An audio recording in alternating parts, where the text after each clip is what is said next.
jërë ngeen jëf mbokk yi safo télévision Futur Média daleen ak jàmm ci xibaaru marax yi li ci gën a fës te ñu dama ko jukki dina bokk ci feebaru deng wi nga xam ne ma ngoy defi lor ca bët gànnaar bu réew bu Sénégal diggante Rosso Sénégal ak itam Richard Toll jàpp leen lu toll ci ñeent fukk ak juróom-ñeent ci ay doomi aadama amee nañu ko fa lu ëpp itam juróom fukki test daal nañ koy envoyé fii nga xam ne moom moo di ci institut Pasteur ngir rek ñu daal di koy càmbar wàllu ko docteur mu mel nag hôpital régional diwaan bu Soogi aw ñàkk déggoo la ñu fa nemmeeku doomi aadama yi nga xam ne ñoom ñoo yëngu ca wàllu kër docteur bootu itam ci li nga xam ne moom moo di SUTSAS ñoom ñooñee nag ñoo dumóoyu aw prime boo xamante ni bëgg nañ koo jébbal ki nga xam ne moom moo di directeur ba te mu ëpp lu toll ci 1 million ci suñu ay koppar directeur boobee nag ragg deram ba mu set wecc moom docteur Ousmane Gueye li mu xamle moom moo di lu ni mel du ak càkkutéefam diwaan bu Mbuur mu mel ne nag bëri na ci ay quartier yoo xamante ni ay weer mu ngi nii amuñu ndox ña dëkkee ca diwaan bu Mbuur jàpp ne mënatuñu ndax itam seen ay bëgg-bëgg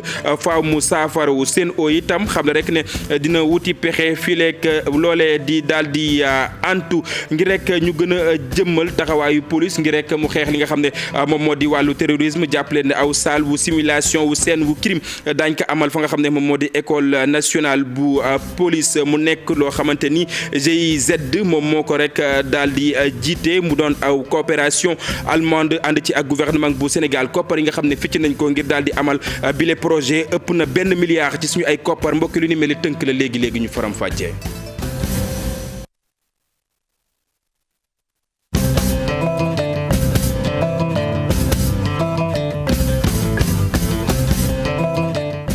jërë ngeen jëf mbokk yi ñu door ko noonu leen ko junjee woon jàpp leen ne jàngoro ji di deng ma ngay wéy di defi lor fa nga xam ne nag moom moo di ci bët gànnaar bu réew bu Sénégal diggante Rosso wu Sénégal ak itam Richard Toll jàpp leen lu toll ci ñeent fukk ak juróom-ñeent ci ay doomi aadama amee nañu ko fa ñeneen ñoo xamante ni defal nañu leen ay texte seen lim ëpp lu toll ci juróom fukki test yoo xamante ni ñu ngi ko envoyé file nga xam ne moom moo di ci institut Pasteur suñu ay ndaw doxantu nañ gis ñenn ci ñoo xamante ni ñu ngi dund ak jàngoro jile seeni Jóob Habib Seck. feebar bii di deng daal di sonal askan wi nga xamante ni ñoo nekk ci fii di Richard Toll ak ci Rosso Sénégal ñeent fukk ak juróom-ñeent ci doomu aadama nag ñoo ko daal di am ñi nga xamante ni daje nañu ñoom sax ñoom nee nañ feebar bi am nañ ko ka ca njëkk moom nee na démb la génn ci l'hôpital bi ma ngi nuy wax feebar bi na mu méttee. démb laa si jógee yàlla xam na ko maa ngi nii tey laa commencé liggéey gisoo ma nii. métti na de man de xaw ma corona nu mu mel waaye deng bi saf na saf. sama tànk yi daal lay jàpp. ak sama bopp bi sama yaram bi tàng jër. mu dugg dafa def yaram bi tàng ak bopp bi metti waaw bu ma ko defee si case santé laa mujj dem rek. ndax sa yaram day tàng jàpp la bopp bi metti ngay miir quoi loolu dafa ñëw si man. ñoom seen i kàddu nguur gi daf leen war a gën a mën a jàppale ndaxte jamono jile ñu ci bari ci ñoom dañu nekk ñoo xamante ni dañu sonn rawatina nag dëkk ci frontière bi. te tamit aussi ñun ay néew ñi doole lañu xam nga sànq yi demeewul noonu. faju bi dafa metti tellement parce que tey jii ñaari butéel yi ma jël yi rek ak samay kii coûté na ma 11500. docteur Alioune Mbacké médecin chef bu district bu Richard Toll daal nay àddu ci wàllu feebar bi na mu yokkoo ci dëkk bi nee na ñeent fukk ak juróom-ñeent ci doomu aadama am nañ ko ak ay test yoo xamante ni yóbbu nañ ko ca Ndakaaru. gis nañ rek te am na ñeneen ñoo xam ñi ngi woon ak doomu jàngoro bi waaye jotaguñu woon dem ci bërëbu fajukaay yi ci saa si ci lañ leen testé gis ñi am na ci ñoo xam ndekete ñu ngi ak feebar bi. ba léegi ñu ngi continuer di am ay malade yoo xamante ni ñoo ngi njort doomu jàngoro bi ci ñoom ba tax na ñooñee ñëpp testé nañ leen test yooyee yóbbu nañ ko Institut Pasteur de Dakar di xaar ci résultat yi. gis-gisam li tax feebar bi yokku mooy yenn ci bërëb yi nga xamante ni dañu taa ba tax yoo bi joxe feebar bi man fi dëkk. lu bare loo xam ne war na mën a tax mu nekk fi naka mel na taataawu ndox yi naka mel na ñàkk setu yenn gox-goxaani fii ci dëkk bi ak yu bare yoo xamante ni war na mën a tax yoo bi bare fi ba tax na loolu noonu yëpp nekk na ay information yoo xam ne tey jii ñu ngi koy jëfandikoo ngir gën a mën a waajal suñu taxawaay ngir jëmmal xeex bi ndax yemale fi feebar. dëkk bi di Richard Toll nag askan mi ñoom ñëpp kàddu gi benn la da leen war a gën a mën a jàppale balay feebar bi di law di def yeneen i jafe-jafe. hôpital régional diwaan bu Rosso gi foofee nag aw ñàkk déggoo lañu fa nemmeeku ñenn ci ñoo xamante ni ñu nga yëngu ca wàllu kër docteur te bootu ci SUTSAS ñoom ñoo daal di dumóoyu aw prime boo xamante ni bëgg nañ koo jébbal directeur Bafa lu ni mel itam ginnaaw aw xayma ëpp na 1 million ci suñu ay koppar diwaan bu Matam Ali Bandel Niang. jàmm doxatul diggante ñenn ñu liggéey ci hôpital bi ak directeur centre hospitalier régional bu Ourossogui la ko waral nag di ay koppar bi nga xam ni lu xaw a ëpp 1 million la ñu jagleel directeur bu bees bile mu safaanooloon nag ak bëgg-bëgg ak yëg-yëgu agent yooyu lay jàpp ni ñi ñuy dundee ci hôpital ba kat metti na ba jéggi dayoo sitting la ñu amal ci hôpital bi dajak way taskatu xabaar yi wane seen naqar bu baax. alors bi mu fi ñëwee léegi mi ngi toll ci juróom-ñeenti weer ak lu teg ay fan mais li ñu seetlu ci moom mooy depuis que bi mu fi ñëwee waxu xaalis dong lay wax day dem sax bay teqale moom li muy am ci ay prime ak chirurgien yi nga xam ne ñu ngi ci bloc di opérer yàgg na koy wax jël na këram équipe ko ba mu mat ci kaw hôpital loolu posé wuñu problème parce que mooy directeur mais li ñu posé problème tey mooy prime yi nga xam ne moom la ko hôpital di jox par weer wu dee te mu di ko jox personnel bi yëpp mu jëlee ko ci 600 000 pour boppam yóbbu ko ba ci 1 90 000 francs nit ñi laaj ko pour personnel bi des lan la ñu war a am mu ne dara ñun loolu lañ jàpp ne teguwul ci yoon teguwul fen te loolu ñun ñëpp ay liggéeykat lañ dañ ko dul nangu parce que li ko fi indi moo ñu fi andi li ñuy ñaawlu nag di ko ñaawlu trop mooy conseil d'administration bi ni mu taxawee ci mbir moom dañoo dem def li ñuy def te dégg nañ sax ci biir réunion bi am na ñu ciy wax ne waaw directeur loolu ñu ko yokkal weer yi passé sax dañ ko war a rattraper fay ko au moment où ñu ne personnel bi du ñu jot dara ñun loolu la ñu wax ne teguwul ci yoon ànduñu ci te ñu ngi woon nag les autorités supérieures lii fii xew nii parce que commencement bi lañ nekk parce que ñun ay gor yu set wëcc lañ liggéey moo ñu fi indi daan suñu doole am lu ñu lew lu ñu am yóbbu ko suñu njaboot du ñu toog nag di seetaan benn nit jóge fële ñëw li ñëpp bokk liggéey ko moom mu taxañ yëpp def ci poosam dem. donte nag bi fi directeur hôpital boobee ñëwee ba léegi nemeeku nañu daal am na tan ci sous-effectif bi ñu doon yàgg joytu rawatina ñàkkum ay médecin waaye li am ba des condition de prise en charge personnel bi moom bëri na ay rumandaat yi ñuy faral di dégg ci kër gile donte itam wàllum koppar itam mu ngay bëgg améliorer wu gannaaw bi ñu dalloo ab scanner bi nga xam ni mooy mennum appareil bi ñuy utiliser fii ci diwaanu Matam. diwaan bu Matam Ali Bandel Dieng lu mu ci mënti doon itam ka ñu joxoñ baaraamu tuuma daal nay indi ay leeral ragg deram ba mu set moom docteur Ousmane Gueye li mu xamle moom moo di lu ni mel du aw càkkutéefam ñu teewlu ay kàddoom. man bi may jël service li ma fekk mooy fekk naa ñoom ñiy revendiquer ay prime de garde astreinte mu war a toll ci 20 millions par an fekk naa ñuy revendiquer ay logement pour 13 surveillants de service fekk naa fi aussi 16 agents stagiaires rémunérés yoo xam ne daw ñu am motivation. mais li gën a garaaw te mosu leen a yëngal mu jaaxal ma fekk naa fi aussi pédiatrie benn nit képp mooy garder guddi gi 16h ba 8h du matin benn jigéen wala benn góor benn infirmier laa fekk muy garder urgence benn infirmier laa fekk muy garder médecine. ñu léegi bi nga xamee ne problème yooyu listé nañ ko problème yooyu poste li ñuy fay directeur def ci bokk bu doon lu ma préoccupé ba ma accès laa ko teg ci taabal ji ñu dox ba yi mën a wax yépp réglé nañ ko ci kàttanu yàlla ak. ndimbalal ministère de la santé bi nga xam ne may nañu matériel lu toll ci ay 300 et quelques millions. alors bu activité bi yokkoo ndax matériel boobu ñuy jox léegi nag am nañ seen liberté bu fekkee dañ ne problème xaalis rek laay wax kon ñoom li leen tax a toog foofu lan lañu revendiquer bu dul xaalis maintenant le directeur liggéeykat la kenn ci membre conseil d'administration bi ne ban entreprise publique lañ gis boo xam ne directeur bi ay chef de service am ñoo ko ëpp salaire gis ne war nañ koo yokkal dara jaadu na. en toute liberté conseil d'administration décidé dafa yokk indemnité directeur. ñu àddu ci leneen mbokk yi maa ngi leen ko doon junj bi ñu door yi la jotaayu xibaar diwaan bu Mbuur bëri na ci ay quartier yoo xamante ni nag jamono yi may wax ak yéen amuñu ndox lu ni mel bañ koy dund boobu ak léegi nag ay weer mu ngi nii askan wa fa yeewoo jàpp nañ ne lot nañ rek ngir dund mbir mu ni mel ci yooyu lay jamono Sen'Eau di xam ne rek ne dina ci indi ay saafara fileeg nag mu leen di yónnee ay camion citerne ngir rek ñuy amal li nga xam ne moom moo di seen i ay bëgg-bëgg diwaan bu Mbuur Abdourahmane Diallo Mamadou Gueye. ñeenti at a ngi nii bëccëg mënoo toog ba waa quartier 11 novembre bu Mbour daal di am ndox.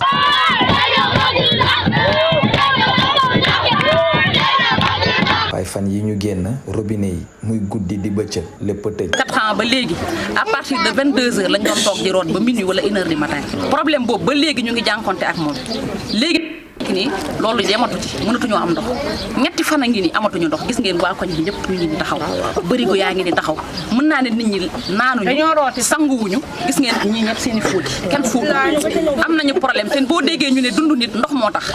nit mën na ñàkk lu ne waaye mënta ñàkk ndox. beneeni gox ñu ngi ci Coose Est fii tamit robinet yi amul benn njariñ ci quartier bi ay weer a ngi nii ñu fa dëkk jafe-jafe yu tar la ñuy jànkonteel ngir am ndox. xanaa compteur bi moom ñun affaire bi doy na waa daal man moom xaw mu jaalu xanaa yéen de war na leen a jaaxal revenu bi xeelul facture bi gën a cher. sonn na ñetti weeru yàlla amuñu ndox amuñu dara dañuy bëgg a sangu duñu sangu boo xëyul amoo 300 doo togg añ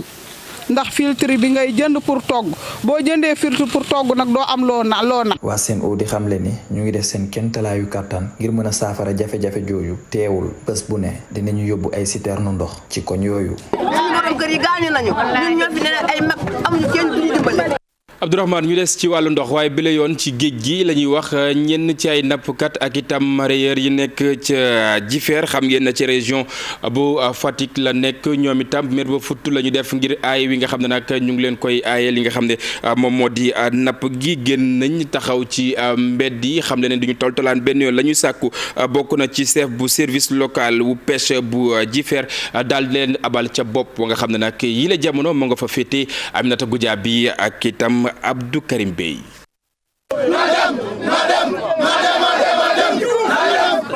mer bu futu nag la ñu def di ko wane ci tefes gi la ñu taxaw yore ay morceau yu xonk tey itam yore ay banderole di wax ni rek tere gi ñu leen di tere ñuy napp jën yu sew yi rawatina yaboy bu ndaw bi dafa war a dàkk ndaxte ci yeneen dëkk yi ñu ngi leen koy autoriser te ñoom fii ci Jifeer ba léegi ñu ngi continuer di leen ko tere. ku fi état teg mi ki yor wàllu service de pêche parce que daf ñuy bañal loo xamante ne tey ji yeneen dëkk yi bu ñu demee dañ koy nagul seeni nit di ñu tolloore di ñu jàppale tamit parce que boo xoolee dëkk bi jën bi ñu naan yuus dañ koy tere mais yuus mooy xeetu yaboy la mais dafa am taay bi fu mu yem boo xam ne bu ko dépassé amaana mun na koo toloore mais ñu ko ñun ñu dem liggéey ko mais bu ko gënee yee sew nag bon mun nañu koo tere te dañ ciy ànd ak moom mais tolérance bi yeneen dëkk yi di def moom fekk ko ci. bu ko weesoo itam nee ñu ay at a ngi nii dañ leen di tere ñuy napp guddi gi te loolu itam ba léegi am na ci dëkk yoo xam ne ñu ngi koy toléré waaye ci Jifeer ba léegi autorités yi dañ koy bañ ñoom nag ñu jàpp ne loolu du yoon. tey ji boo demee Ndakaaru commencé nañoo fanaan tey ji foo demee bu ñu naan Cap Skirring ñoom le premier bi dañuy tëjji fanaan te ñun ñu ngi ñu yóbbu ba mois de janvier 7 mois lañ ñu tëj loo li ñu tax a jóg tey ji takk suñuy lu xonk pour wane suñu naqar ki fi nekk di Juuf nañu abal. tere gi ñu leen di tere yi yëpp nag ñoom nee ñu dafa indi ay naqare bu baax a baax foofee ca tefes gu Jifeer ndaxte activité yi daanaka dara doxatu fa. tefes gi xam nga mooy pes bi nag buñ ko waxee moom mooy doxal lépp luy nekk ci dëkk bi moo xam kiy jaay restaurant la moo xam ki yor saret la moo xam tablier bi la moo xam ku mën a doon ci dëkk bi. ba xëy ne ñu ngi koy def si wàll ñu ngi koy def bu déedéet foofu nekkuma fa fi ma nguur gi indi laa mun a sàmm te nee naa leen tant que maa ngi fii kenn du fi wàcce jën bu sew. ñoom ñi nag gannaaw ba nga xamee ni tàmbali nañu seen toogaanu ñaxtu bi ca tefes ga ñu ngi ko mujjee nag ca kanamu service des pêches bi nga xam ne moom moo nekkee ci Jifeer ndaxte dañoo meroon bu futu ba buñ ci teelul woon jóg sax mën naa am ay wi du yem foofu ndax dënn yëpp a jugoon. mbokk yi xam ngeen ne mécaniciens yi nga xam ne nag ñoom ñoo nekk ci ancienne piste dañ leen di toxal fa nga xam ne nag moom moo di ca Diamniadio suñu ay ndaw doxantu nañu fa ngir daal di xool ana nan la ñu toogee ñu fekkee ña sa des ñu ngay rek nekk ca njàqare ña sa des itam ñu ngay xaar rek ba dem ci barab yi nga xam ne fa lañ leen war a toxal Amina Mbaxe Sow Modou Diop ñoo fa doxantu woon ngir xool la fay tukkee. waxtaani ko sax ci ñoom daanaka lu jafe na woon sax ci man ma am ku nangu waxtaan ak man ñii di ay mécanicien nekk fii ci ancienne piste ñu daal di leen amal bërëb bu bees di fële ci Diamniadio te ñu war fa dem. non waxaguñu dara de mais ñun moom ñu ngi waaj moom waaw ñu ngi waaj moom waaw ñu ngi dajale bagage yi waaw. ministre bi waxagul lool de waxul semaine prochaine ngeen di dem wala suba wala gannaaw suba de comme moom moo fi ñëwoon wax ñu waxtaan ak moom xëy na bu fekkee bu dee suba la sax xanaa dina ñëw ne ñu léegi lii wala nangam na wala pare leen seen bagage wala dinañ ñëw jël si leen wala nangam. lu ma il faut ñu def ñu jox ñu délai lu mat ay 6 mois parce que ñun dañoo bëri te suñu bagage dañoo bëri duñ tëb rek demee noonu nañu jox délai bu gudd ñu mën a préparer suñu bagage mën a dem si jàmm. El Hadj Malick Fall bokk na ci ñi njëkk a nekk ci site bile moom ab garage la am fii boobu ak léegi war na mat fukki at ak juróom. man de si ñi demoon si laa bokk ni ma gisee fee daal defar bu baax mais fekkee niñ ko waxee noonu lañ ko defee dina baax de parce que suñu ay père de famille lañ fii lañu yaakaar ñu amuñu loolu suñu métier fi ñu bëgg yëpp suñu ko defaree ba mu baax ñun ba ñu pour dem foofu liggéey. site bi lu ëpp 420 mécaniciens ñoo fi liggéey. ñu ko licencié 424 garage la waaw ñun ñoo war a jug dem sebi ñun démb rek demoon nañ ñun man suñu demoon si laa bokk. waaw nee nañ baax na de sori na waaye nag baax na comme moom dañ la fa yóbbu moom pour mu am ay kayit ak yooyu pour man loolu moom moo gën nekk foo xam ne moom amul kayit amul dara te moomoo ko. la ma gis dara gum na sama xel moom waaw ci leen nu wax ne daal leen nu tracé la ne yéen a ko moom dara gum na sama xel waaw. de pareeguñu moom parce que ñoom miiree doo nga lan def miiree kese lan def foofu miiree lan def gi defuñu fa ndox defaguñ fa dara.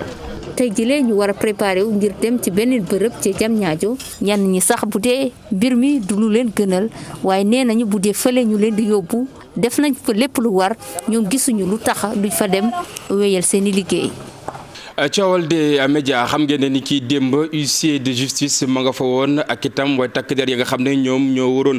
barab ba mu mel ni nag directeur général wu impôt et domaine daal na ci indi ay leeral daal di koy jaarale ci directeur wu recouvrement ak itam moyennes entreprises naka noonu itam daal nañuy àddu wax ci coow loolee dàq ñu benn yoon daal di toog ci aw table ngir rek daal di nas la nga xam ne ay pexe la Marcel Farba Maron Aline Diagne ñoo leen dékk aw micro ñu seetaan.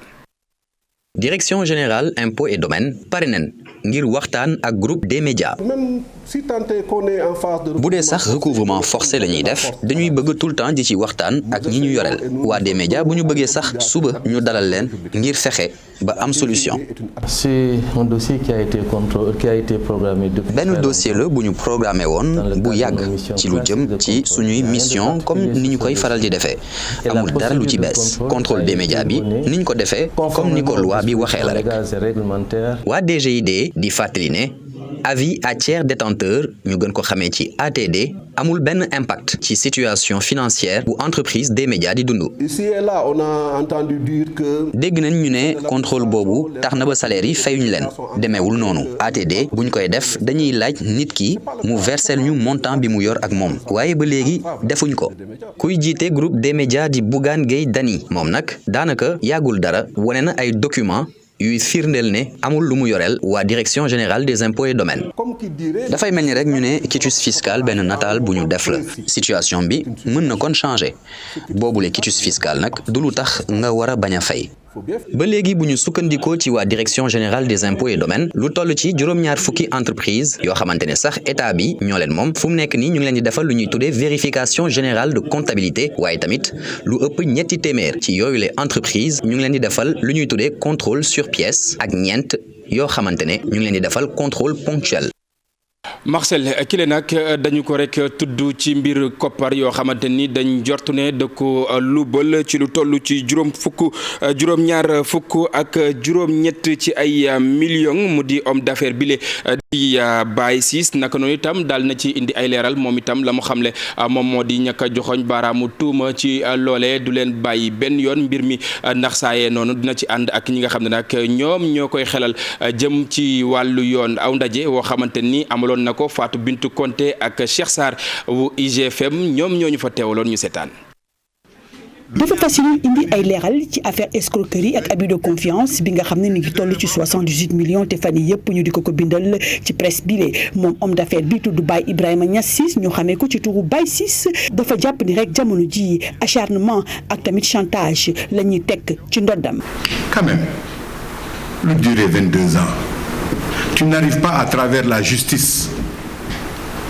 avoir le droit pour nga li ngay wax nga dëggal ko léegi ci journaux yi ngay jaar pour wane ne kii lii ak laa ak lële y a problème. dinaa ko jàmmarloo ak ñooñu ñu ci suuf di xam ba di def pour une histoire politique affaire mairie Kaolack ñuy nañ éliminer ñi mën a éliminer par une voie sale.